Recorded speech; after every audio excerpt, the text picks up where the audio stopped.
शंकर शिव भोले उमापति महादेव। शंकर शिव भोले उमापति महादेव। पालनहार परमेश्वर योगेश्वर महादेव। पालनहार परमेश्वर योगेश्वर महादेव।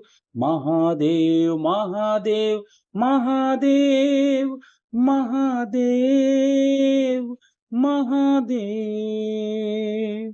ओम नमः शिवाय। ओम नमः शिवाय। ओम नमः शिवाय। ओम नमः शिवाय। ओम नमः शिवाय। ओम नमः शिवाय। ओम नमः शिवाय। ओम नमः शिवाय। सभी को एक बार फिर हार्दिक प्रणाम।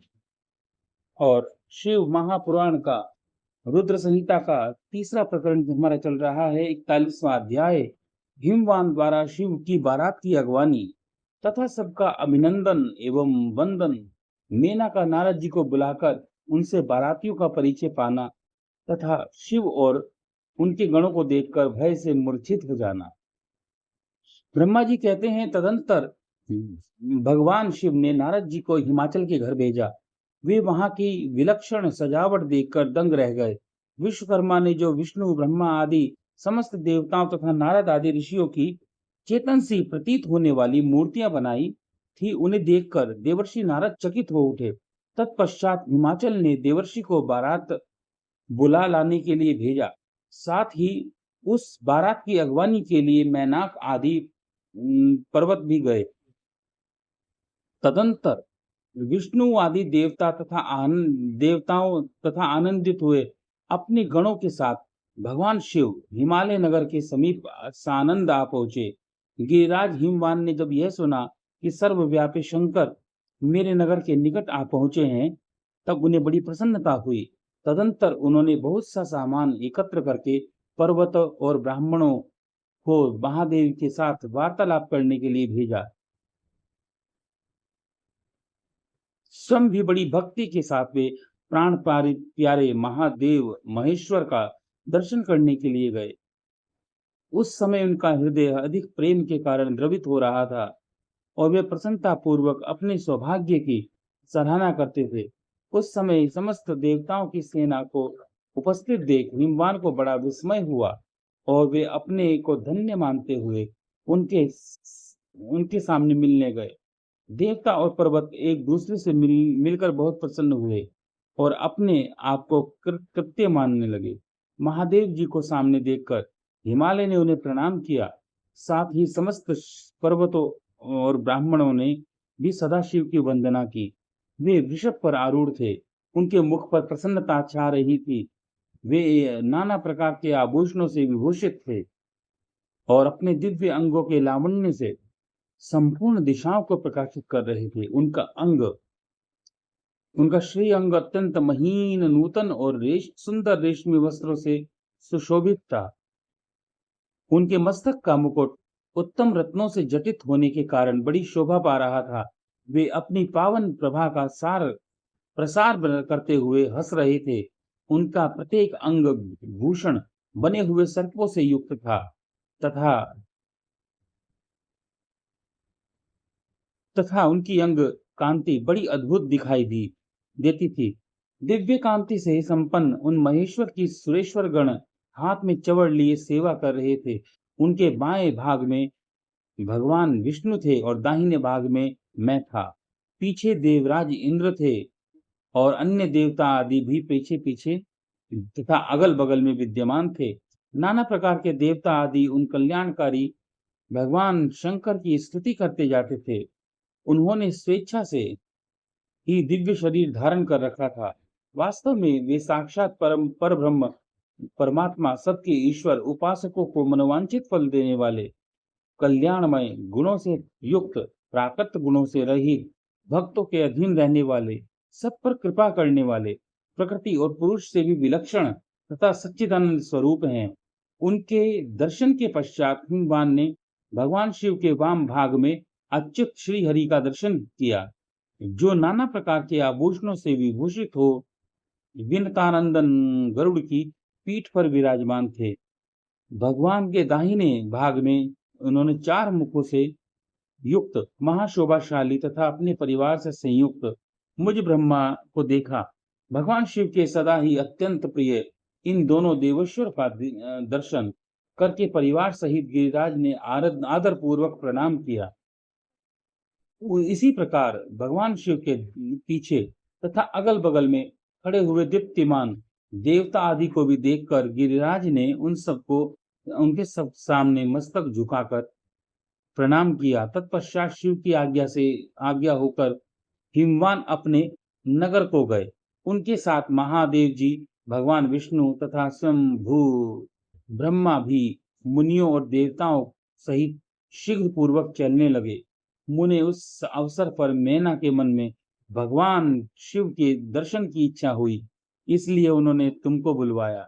उस समय भगवान शिव से प्रेरित होकर उनका हार्दिक अभिप्राय पूर्ण करने की इच्छा से तुम वहां गए।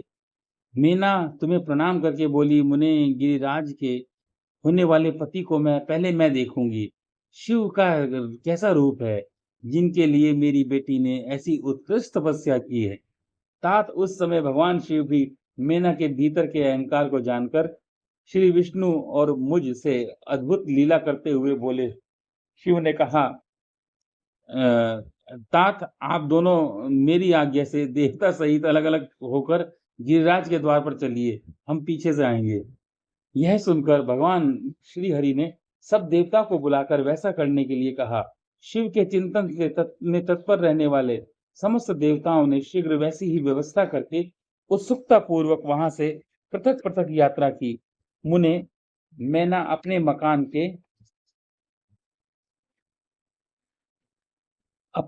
के ऊपरी भवन में तुम्हारे साथ खड़ी थी। उस समय भगवान विश्वेश्वर ने अपने को ऐसी वेशभूषा में दिखाया जिससे मैना के हृदय को ठेस पहुंची।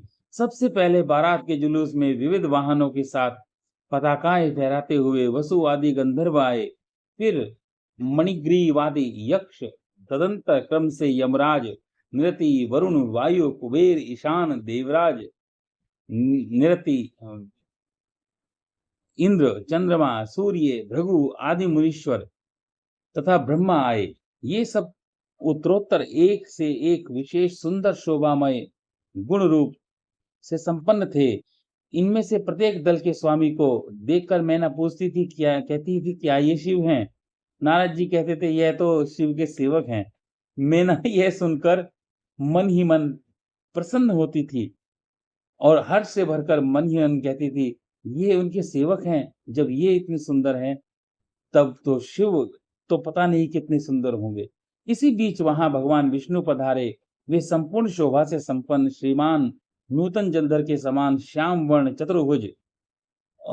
चतुर्भुज संयुक्त थे। उनका लावण्य करोड़ों कदर्पों को लज्जित कर रहा था। वे पीतांबर धारण करके अपनी सहज प्रभा से प्रकाशित हो रहे थे। उनके सुंदर नेत्र प्रफुल्ल कमल की समान शोभा कर रहे थे। उनकी आकृति से शांति बरस रही थी। पक्षीराज गरुड़ उनके वाहन थे। शंख चक्र आदि लक्षणों से युक्त, मुकुट आदि से विभूषित, वक्ष स्थल में श्रीवत्स का चिन्ह चरण धारण किए वे लक्ष्मीपति विष्णु अपने अप्रमेय प्रभापुंज से प्रकाशमान थे। उन्हें देखते ही मीना के नेत्र चकित हो गए। वे हर्ष से बोली, अवश्य ये ही मेरे शिवा के पति साक्षात भगवान शिव हैं, इसमें संशय नहीं। मुने तुम भी लीला करने वाले ठहरे। अतः मीना की यह बात सुनकर उनसे बोले, देवी ये शिव के पति नहीं हैं, अपितु भगवान केशव हरि हैं। भगवान शंकर के संपूर्ण कार्यों के अधिकारी हैं तथा उनके प्रिय हैं। पार्वती के पति तो दूल्हे शिव हैं, जो उनसे बढ़कर समझना चाहिए। उनकी शोभा का वर्णन मुझसे नहीं हो सकता। वे संपूर्ण ब्रह्मांड के अधिपति हैं, सर्वेश्वर तथा स्वयं प्रकाश परमात्मा है। ब्रह्मा जी कहते हैं, नारद तुम्हारी इस बात को सुनकर मीना ने उस शुभ लक्षणा उमा को महान धन वैभव से संपन्न सौभाग्यवती तथा तीन कुलों के लिए सुखदायी माना। वे मुख पर प्रसन्नता लाकर प्रीति युक्त हृदय से अपनी सर्वाधिक सौभाग्य का बारंबार वर्णन करती हुई बोली। मीना ने कहा, इस समय मैं पार्वती को जन्म देने के कारण सर्वथा धन्य हो गई। ये गिरीश्वर भी धन्य है तथा मेरा सब कुछ परम धन्य हो गया। जिन जिन अत्यंत तेजस्वी देवताओं और देवेश्वरों का मैंने दर्शन किया है, इन सब के जो पति हैं, वे मेरी पुत्री के पति होंगे। उसके सौभाग्य का क्या वर्णन किया जाए। भगवान शिव का क्या, शिव को पति के रूप में पाने का के कारण पार्वती के सौभाग्य का 100 वर्षों में भी वर्णन नहीं किया जा सकता। ब्रह्मा जी कहते हैं, नारद, मीना ने प्रेम पूर्वक हृदय से ज्यों ही उपयुक्त बात कही, त्यों ही अद्भुत लीला करने वाले भगवान शिव रुद्र सामने आ गए। तात उनके सभी गण अद्भुत तथा मीना के अहंकार को चूर्ण करने वाले थे। भगवान शिव अपने आप को माया से निर्लिप्त एवं निर्विकार दिखाते हुए वहां आए। मुने, उन्हें आया जान, तुमने मीना को शिवा के पति का दर्शन कराते हुए कहा, उनसे इस प्रकार कहा, सुंदरी ये देखो, ये हैं साक्षात भगवान शंकर, जिनकी प्राप्ति के लिए शिवा ने बड़ी भारी तपस्या की है। बोल शंकर भगवान की जय, भोलेनाथ की जय। तुम्हारे ऐसा कहने पर मीना ने बड़ी प्रसन्नता के साथ अद्भुत आकार वाले भगवान महेश्वर को देखा। वे स्वयं तो अद्भुत थे ही, उनके अनुचर भी बड़े अद्भुत थे। इतने में ही रुद्रदेव की परम अद्भुत सेना भी आ पहुंची, जो भूत प्रेत आदि से संयुक्त तथा नाना प्रकार के नाना गणों से संपन्न थी। उनमें से कितने ही बवंडर का रूप धारण करके आए थे, कितने ही पताका की मर्मर ध्वनि के साथ शब्द करते थे। किन्हीं के मुंह टेढ़े थे तो कोई अत्यंत कुरूप दिखाई देता था, कुछ विकराल थे, किन्हीं का मुंह दाढ़ी मूछ से भरा था, कोई लंगड़े थे, कोई अंधे थे, कोई दंड और पाश धारण किए थे, किन्हीं के हाथों में मुदगर थे, कितने ही अपने वाहनों को उल्टा चला रहे थे, कोई सींग, कोई डमरू, कोई गोमुख बजाते थे। गणों में से कितने के तो मुंह ही नहीं थे, कितनों के मुंह पीठ की तरफ लगे थे, बहुतों के बहुतेरे मुख थे। किसी तरह बिना कोई हाथ के, किन्हीं के तो हाथ उलट लग रहे थे, और कितनों के बहुत से हाथ थे, कितने ही नेत्रहीन थे, किन्हीं के नेत्र, बहुत से नेत्र थे, किन्हीं के सिर ही नहीं थे और किन्हीं के बहुत खराब सिर थे, किन्हीं के कान नहीं थे, किन्हीं के बहुत से कान थे। इस तरह सभी गण नाना प्रकार की वेशभूषा धारण करने वाले थे। तात वे विकृत आकार वाले अनेक प्रबल गण बड़े भयंकर और वीर थे। उनकी कोई संख्या नहीं थी। मुने, तुमने अंगुली द्वारा रुद्र गणों को दिखाते हुए मीना से कहा, वरानने, तुम पहले भगवान हर के सेवकों को देखो, फिर उनका दर्शन करना। उन असंख्य भूत प्रेत आदि गणों को देखकर मीना तत्काल भय से व्याकुल हो गई। उन्हीं के बीच भगवान शंकर भी थे, जो निर्गुण होते हुए भी परम गुणवान थे। वे वृषभ पर सवार थे, उनके पंचमुख थे और प्रत्येक मुख में 3-3 नेत्र। उनके सारे अंगों में विभूति लगी हुई थी, जो उनके लिए भूषण का काम देती थी।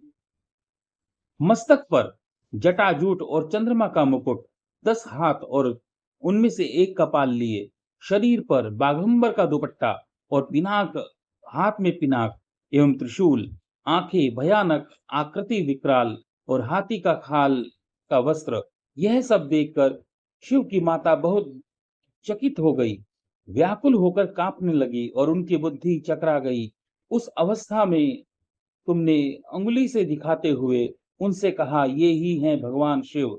तुम्हारी यह बात सुनकर सती मीना दुख से व्याकुल हो गई। मुनीश्वर, उनके ऐसा कहने पर वशिष्ठ आदि समस्त सप्त ऋषियों ने वहां आकर यह बात कही, पितरों की कन्या तथा गिरिराज की रानी मैंने, हम लोग तुम्हारा कार्य सिद्ध करने के लिए आए हैं।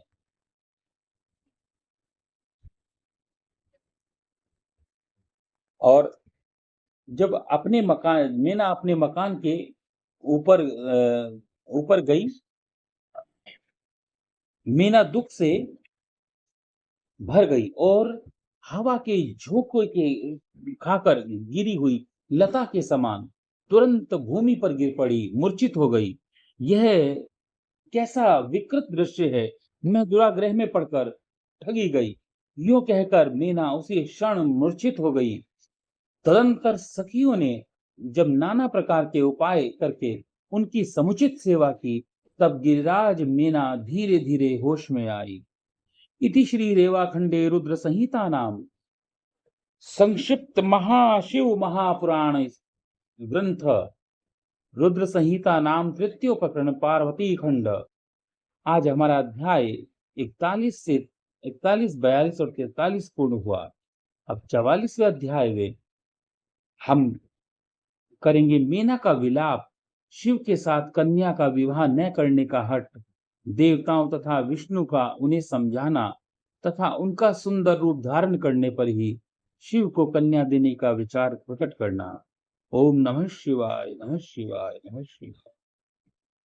सर्वमंगल मांगल्ये शिवे सर्वार्थ साधिके शरण्ये त्र्यंबके गौरी नारायणी नमोस्तुते। मंगलम भगवान शंभु, मंगलम गरुड़ध्वज, मंगलम पार्वतीनाथ, मंगलाय तनोहर।